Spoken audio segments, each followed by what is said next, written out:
Thank you, everyone, for joining us today.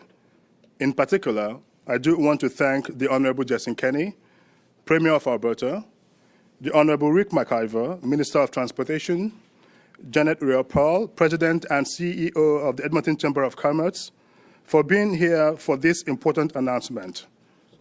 I also want to thank my friend, and in many ways my colleague, Ward 9 Edmonton City Councillor Tim Catmull, for being here as well. Councillor Catmull and I share a lot of political ground, and we are both passionate about making life better for the families and businesses in Southwest Edmonton, an entire city and our capital region. Southwest Edmonton is the fastest growing part of Alberta's capital city. This tremendous growth, particularly over the past 10 years, has had many positives. Many young families have chosen to lay down roots in Southwest Edmonton. Many businesses have chosen to open up shop there. And many seniors have chosen to retire in Southwest Edmonton. But this growth has led to challenges as well, particularly the significant traffic congestion we see on Terwilliger Drive, the road you see in the picture behind me.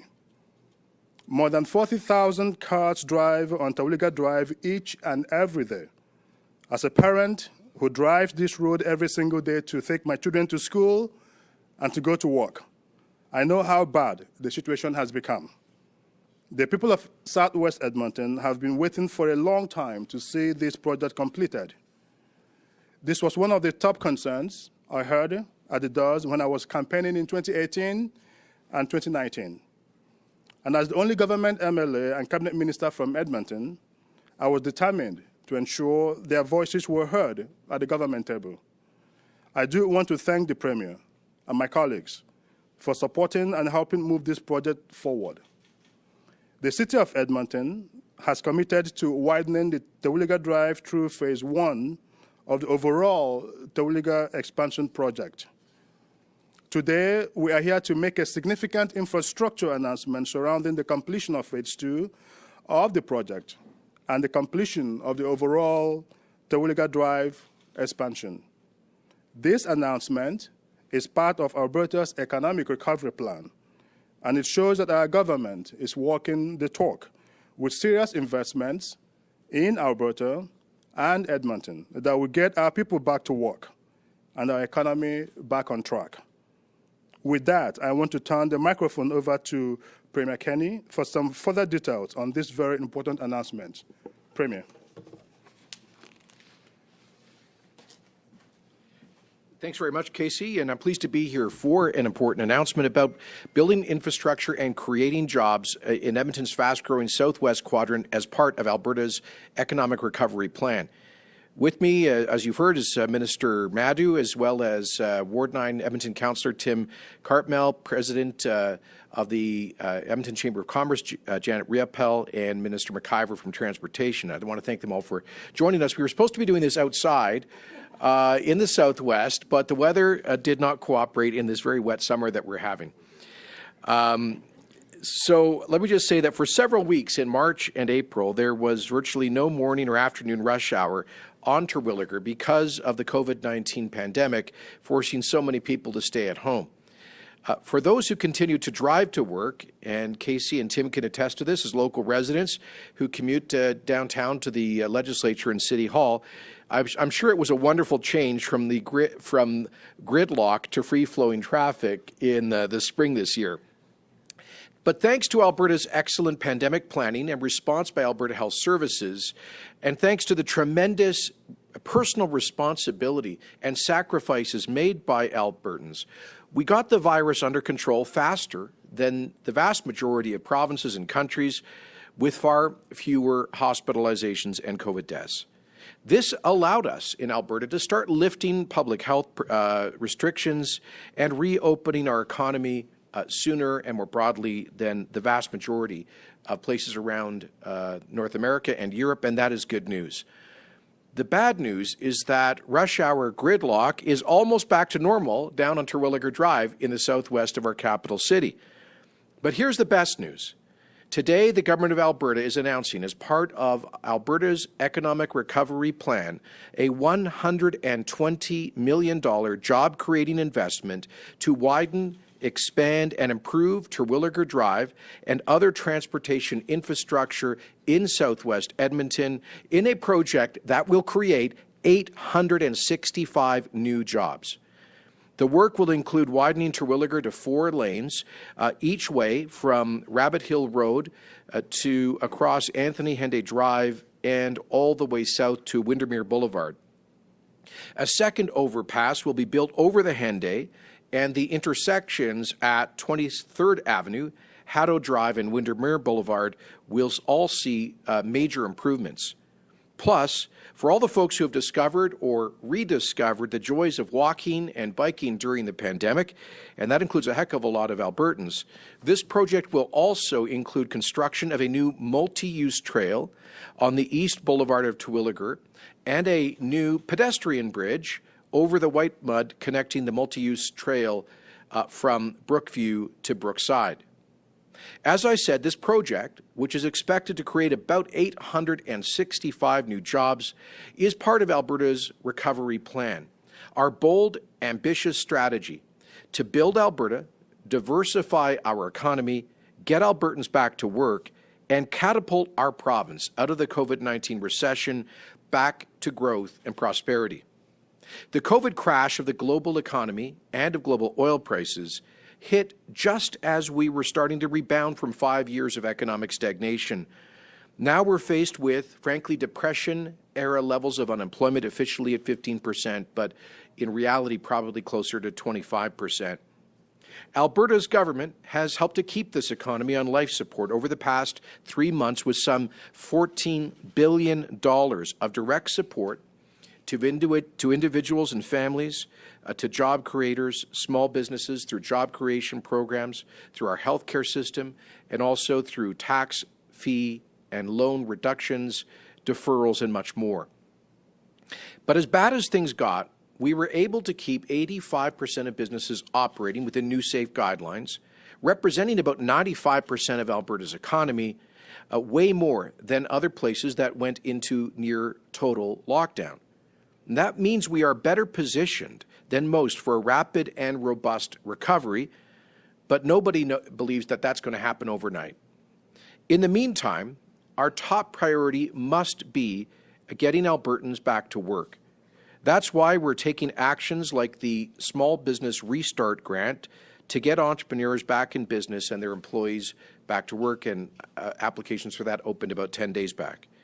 Wherever possible, our actions to create jobs are connected to our long-term economic goals.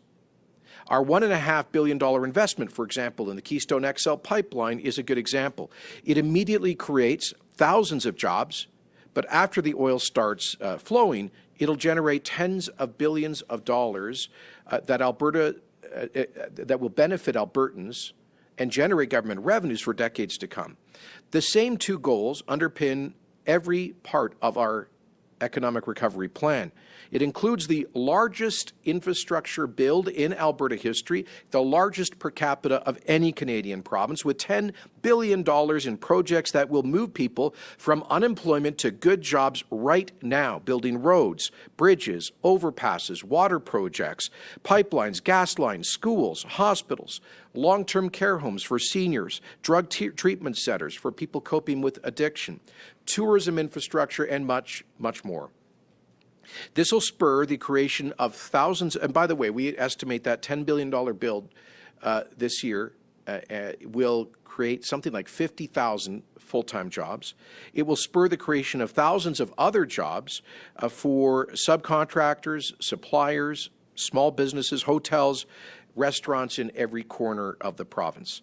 This infrastructure plan, which represents a 40% increase over what we had initially budgeted for this fiscal year, is really about building the diverse architecture of Alberta's future economy. Today's announcement is all about that.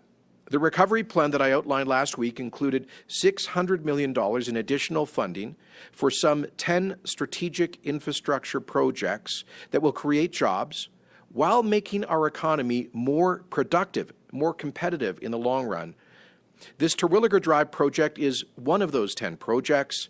The southwest part of our great capital city has been growing by leaps and bounds for years, and there are more new subdivisions on the drawing boards further south.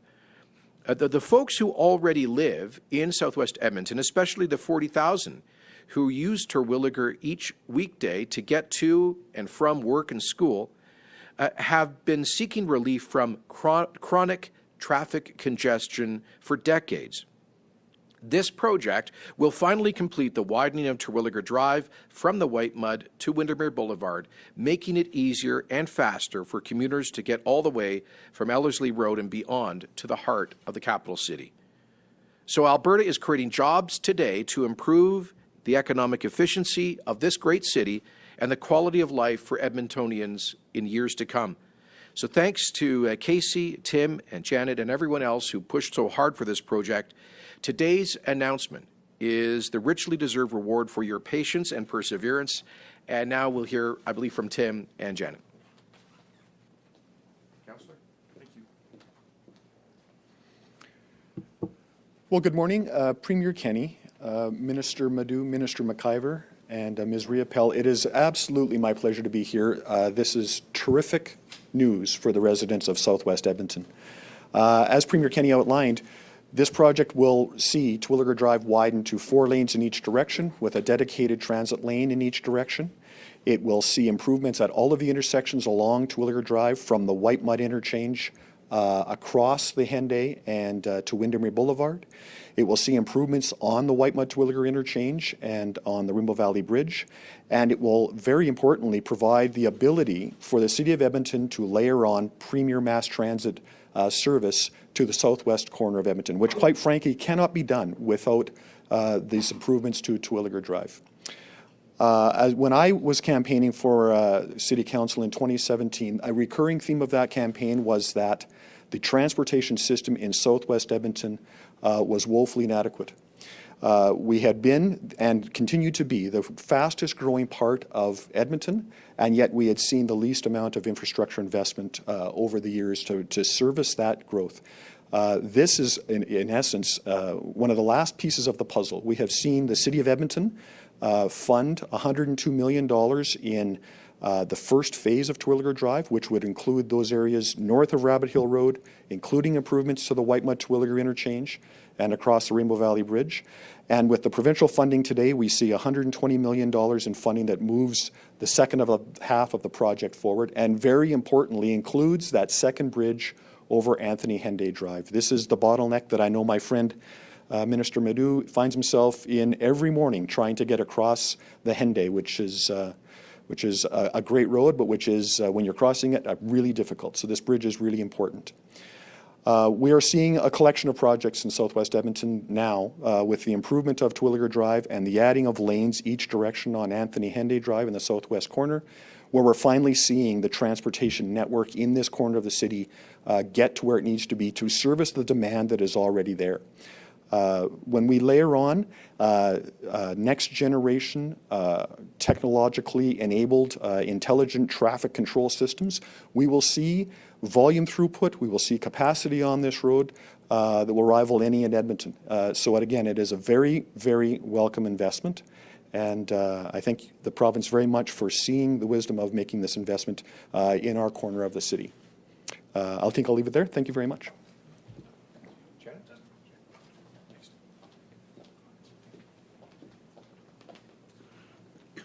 Good morning, everyone. Mr. Premier, so nice to see you. It's been a little while now that we haven't seen each other. Minister, and Councillor Cartmel, thank you so much for including the Edmonton Chamber of Commerce in this announcement today. You know, this announcement is just great news for businesses across our entire Edmonton metropolitan region and far beyond, and it's been a really long time coming. I mean, who amongst us, and I'll bet anyone in this room, has experienced frustrating delays as you're trying to navigate your way across Terwilliger and the White Mud. It just happens. It's happened all too long for decades, as has been noted. The enhancements announced today, they're going to ease really lengthy commutes. That's certain. But perhaps even more importantly, they're going to provide much needed stimulus by injecting capital into our economy. Boy, capital that we desperately need right now, creating hundreds of new well-paying jobs. And you know, the trickle-down and the trickle-up effect of those jobs into families across our community, it can't be underestimated.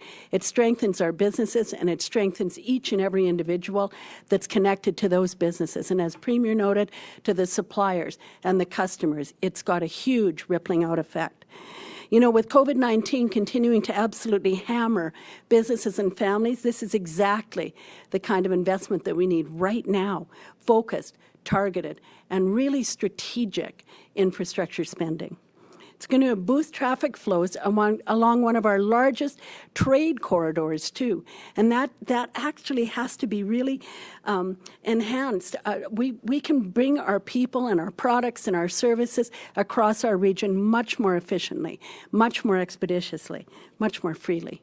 So we really appreciate and congratulate the province of Alberta and the city of Edmonton for coming together in this very strong collaboration and making this project the reality that we really need it to be. Thanks so much. Okay, before we get the Q&A started, I'll remind those on the phone that in addition to the...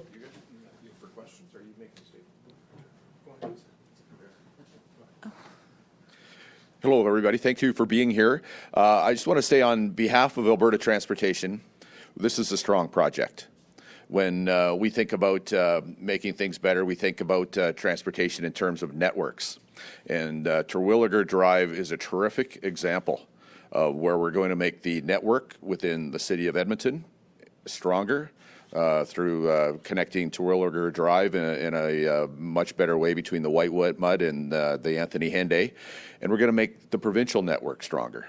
This project, along with the extra lanes being added to the Anthony Henday right now, will make the network not only stronger in Edmonton, not only in the capital region, but actually all across Alberta. And that's the kind of, I think, smart infrastructure decisions that will help build jobs now during construction and help support jobs for decades into the future, which is what our government under the Premier's leadership have committed to do.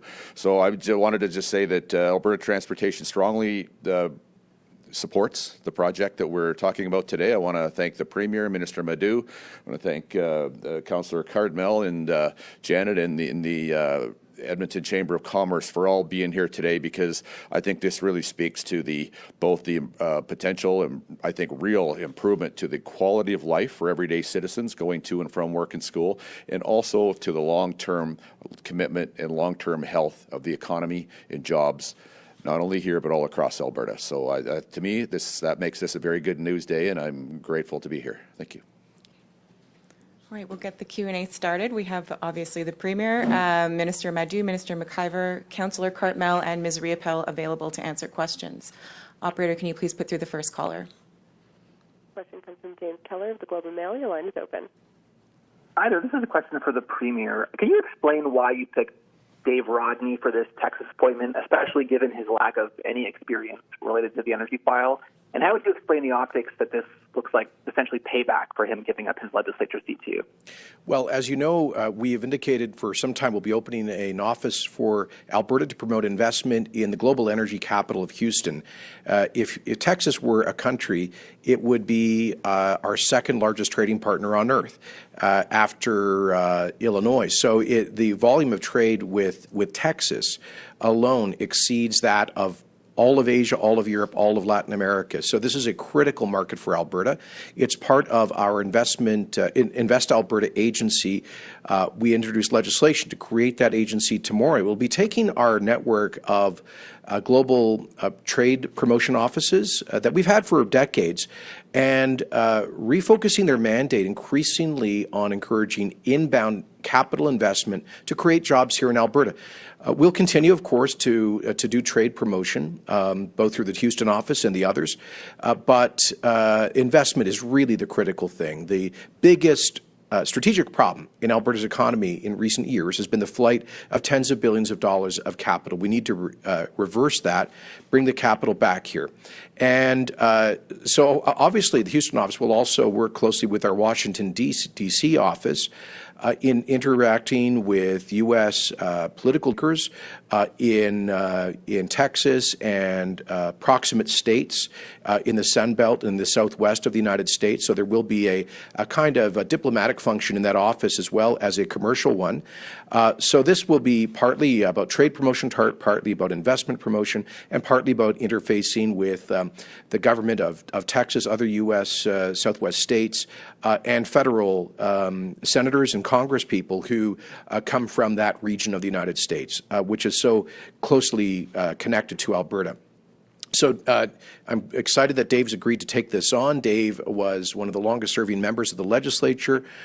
He served in a ministerial capacity, and I think it's very useful in positions like this to have folks with elected experience, political experience. When they sit down with governors, congresspeople, senators, mayors, and others, they understand the political decision-making process. I can tell you, when I was a federal minister, I found that many of our most effective heads of mission for Canada abroad were people who had served in elected office previously, like Premier Gordon Campbell in the United Kingdom, like Premier Gary Dewar in Washington, D.C.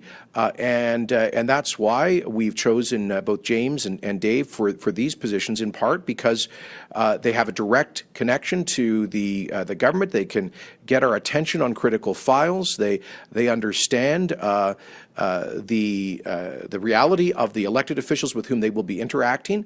And Dave obviously understands extremely well the economic imperative here in Alberta, representing a Calgary constituency for, I believe, 15 years in the legislature, having worked, he has done work in the past, I understand, with energy companies, and most recently, he has been leading tourism promotion efforts in the Bow Valley region, in the Canmore and the Mountain Park areas, because tourism promotion will also be a part of the Invest Alberta function. So I think it's and anybody who knows Dave knows that he is a self-starter.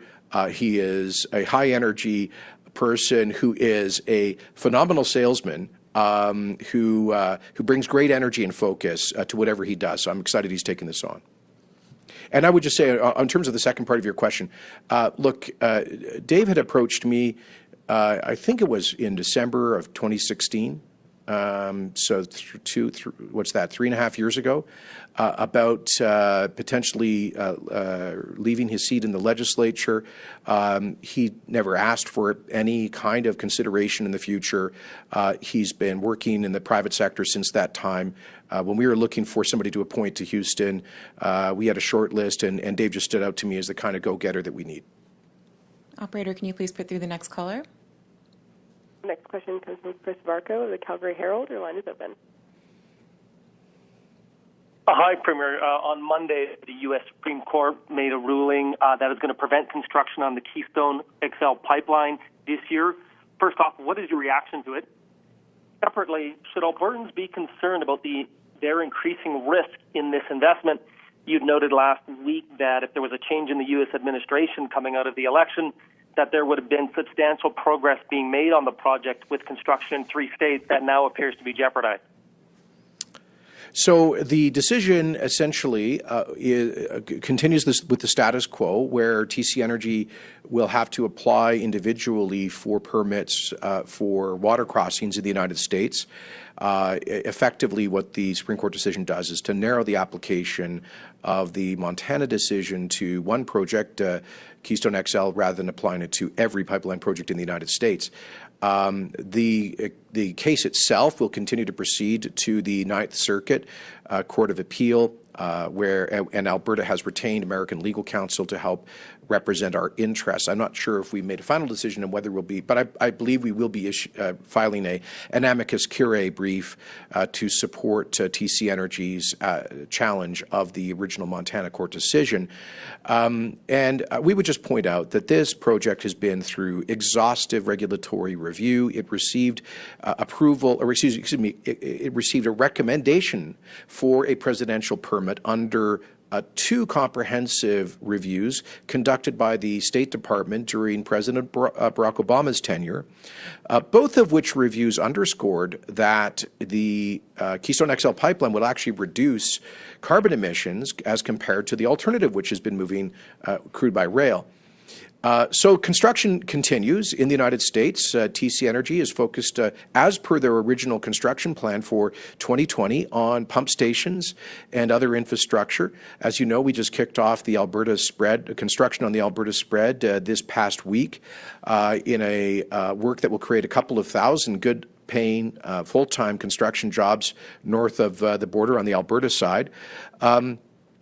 Look, it's not a revelation that a consortium, a very highly organized effort by green left pressure groups funded by major U.S. foundations is trying to kill pipelines. It's not just Keystone XL. It's the entire energy infrastructure of North America. We have an effort to shut down permanently Line 5 that has safely delivered most of the energy to the state of Michigan and Upper Ohio, the Upper Midwest, now for 60 years. That would also strangle the Ontario economy, by the way. So the message I guess we would send to policymakers of all partisan backgrounds is if we want to continue functioning as a North American economy, we need to be able to move energy, whether it's Line 3, Line 5, KXL, the existing Keystone project. So we'll continue to work with our partners in the United States to defend that existential need for energy for our economy to function and recover from the COVID recession. Operator, can you please put through the next caller? Our next question comes from Lisa Johnson of Post Media. Your line is open. Hi. Thanks for taking my question. I think this question is for Councillor Cartmell. I'm wondering what the project will look like in terms of its original plan. I understand that the original provincial funding that was taken out of the budget last year included the purchase of electric buses. Is that still part of the plan? Is it the same? Is it different? Are there conditions attached to this funding? Thank you for the question. So the funding that was announced previously through the ACT fund did include particular restrictions on the funding. That did include the purchase of a number of electric buses such that half the service on the road when it opened would be through electric buses, and that the other half of the service would be through electric buses by 2030. This put all kinds of constraints, not just on the road project, but on how Edmonton Transit would operate their system. Currently today, there's not a garage in southwest Edmonton that can accommodate electric buses and charge them. So it was funding, but with all of the restrictions, it actually didn't get us where we needed to go. When that funding was withdrawn, city administration was able to essentially reconceptualize the project such that it effectively returned to a road project that was adding lanes, albeit with a dedicated transit lane, but allows Edmonton Transit to layer on the service in the appropriate way as their plans evolve and develop. I would say that it is an ambition of the city to move to more electric buses, but that has to be done as part of a thoughtful cross-the-city plan in order to achieve that. There were other restrictions. Again, those restrictions being removed make the project rather more cost-effective and easier to deliver. You can see that through the city's own funding, which went from roughly $120-some million down to 102. And so this additional $120 million in funding extends that roadway project south to Windermere Boulevard. Operator, can you please put through the next caller?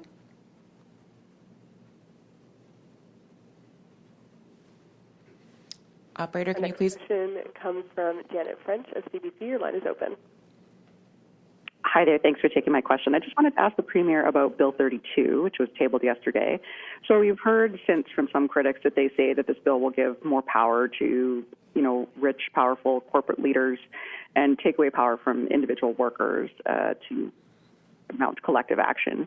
And they also say that unions are among your kind of most vocal critics, and that this bill is an intent to, through the back door, try and quell some of the opposition to policies that are less popular with them. So how would you respond to some of those concerns? I would respond by saying that the exact opposite is true. That, in fact, what this bill does is to empower individual union members so that they can decide whether or not their dues will go to fund political campaigns with which they disagree. I'll give you one example. Unifor, run by Jerry Diaz out of Eastern Canada, takes forced union dues from Alberta oil field workers to campaign against the oil industry. Unifor has actively campaigned, spent union dues to oppose the Northern Gateway pipeline, the Keystone XL pipeline. I believe they were opposed to Energy East. They've been opposed to just about everything to create jobs in the Alberta energy sector, with union dues funded by workers in the Alberta energy sector. And what we're doing is responding to those Alberta union members who say that they don't want to be forced to finance campaigns to put them out of work. This is an empowerment of ordinary union members, and it is something we ran on. It's a campaign commitment that we made. I can tell you we've done polling on this, which shows overwhelming public support, particularly amongst union members. Now, I know that some big union bosses don't like to be accountable to their individual members when it comes to spending money on political campaigns. But what this does is to say that union members, we believe in it. By the way, the government, we've underscored in our platform and since that we believe in the right of collective bargaining. That's reflected, of course, in the statutory amendments we've made to bring balance and workplace democracy back to labour legislation in Alberta. So we believe in that right of collective bargaining, and that has to be supported by union dues. We completely accept that, and we accept the jurisprudence around that. But at the same time, union members have every right to say that they shouldn't be forced to fund political action that opposes their own interests. I was pleased to see at least one union organization yesterday endorse the legislation, CLAC, which has tens of thousands of members here in Alberta. And again, I would say, if you're a union member in Alberta, you have every right to be representative in collective bargaining, to have those rights respected, and you have every right to ensure that the union boss doesn't take your dues to campaign against your employment. Operator, can you please put through the next caller? Question comes from Tyson Fedor of CTV Calgary. Your line is open. Hi, this question is for the Premier, and it might be a little too early as we're still waiting on Finance Minister Bill Morneau in Ottawa to drop his much-anticipated economic snapshot. But, Premier Kenney, I just want to kind of get your reaction to kind of what we're expected to see here in the next couple of minutes. We're seeing potentially a $250 to $300 billion deficit for this year. What necessary impacts would this potentially have on our province here in Alberta? And through conversations with Ottawa, what are you potentially maybe expecting from this announcement later today? Well, I'm not quite sure what to expect. This has been advertised as not a full fiscal report by the Government of Canada. Every government in Canada and around the world is facing a fiscal crisis as a result of the largest economic contraction since the 1930s. I'm sure we'll see that reflected in federal numbers today. I guess I would say this, that while we appreciate the scale of the Government of Canada's fiscal response to the COVID crisis, and we continue to work with the federal government on many important areas, including prospective support for provincial testing and personal protective equipment, as well as, we hope, a lifting of the cap of the fiscal stabilization program and further changes to the large employer finance facility. So we continue to work with the federal government on those matters. At the same time, I would suggest that governments have to be careful as we go forward not to spend indiscriminately. The support for the economy and obviously the health response has to be targeted and smart with real results.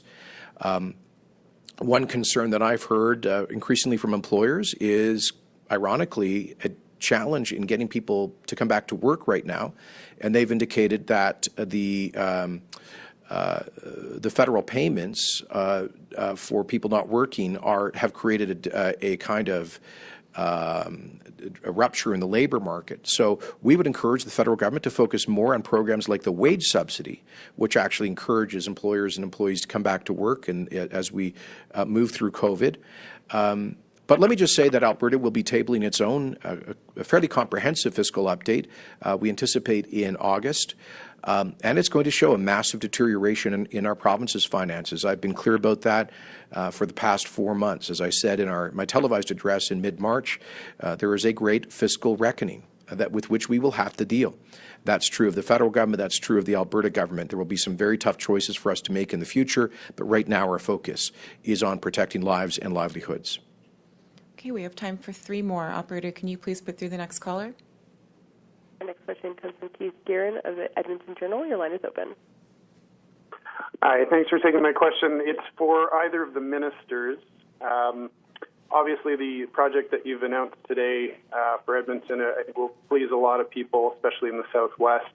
I think there's some other folks in that part of the city that we're also hoping maybe some consideration would have been given to the South LRT extension to Heritage Valley and money for that. I guess, why was that project not selected this time? What consideration did you give it?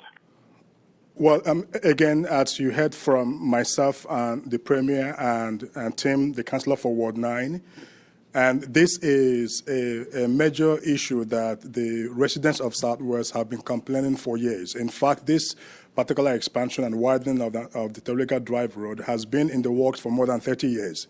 And I think it does make sense that a problem that has lingered for more than 30 years deserves the attention of this government. And that is why I'm proud that the government that I am part of stepped forward to make sure that the voices of the people who live in the Southwest Edmonton area were heard.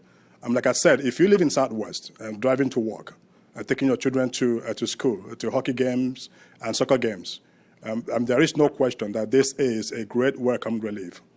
And I have no doubt that as part of our infrastructure projects, that the Southwest, the south leg of the LRT expansion would continue to be under consideration. And I have no doubt that we continue to work with the City of Edmonton to fashion a way forward on those other projects. Okay. Operator, can you please put through the next caller? Next question comes from Tom Ross at 660 News. Your line is open. For the Premier, I've spent the last couple of days listening to accounts of racism faced by Calgarians as there's hearings happening at City Hall. Frankly, it's maddening. Our society clearly is in trouble. We're not much better than what we see in the States particularly. Meanwhile, it seems you're fine employing a speechwriter who thinks residential schools weren't that bad.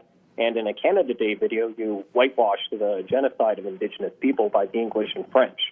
So it's clear that really real action is needed to combat the scourge of racism that persists in politics, the police, and general life. So I'll ask a question again that I asked you a couple of weeks ago.